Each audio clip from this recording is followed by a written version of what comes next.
The Institutes of the Christian Religion by John Calvin, Book 1, chapter 4, section 3.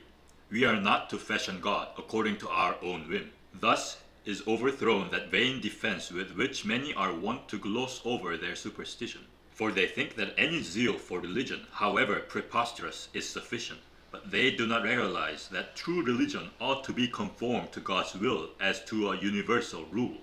That God ever remains like himself, and is not a specter or phantasm to be transformed according to anyone's whim. One can clearly see, too, how superstition mocks God with pretense while it tries to please him. For seizing almost solely upon what God has testified to be of no concern to himself, superstition either holds in contempt or else openly rejects that which he prescribes and enjoins as pleasing to himself. Thus, all who set up their own false rights to God worship and adore their own ravings. Unless they had first fashioned a God to match the absurdity of their trifling, they would by no means have dared trifle with God in this way. The Apostle accordingly characterizes that vague and erroneous opinion of the divine as ignorance of God.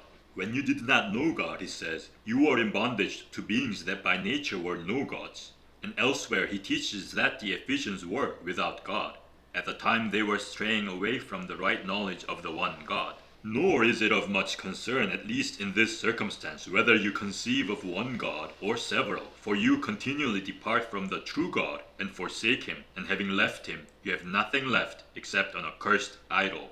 Therefore it remains for us to assert with Lactantius that no religion is genuine unless it be joined with truth.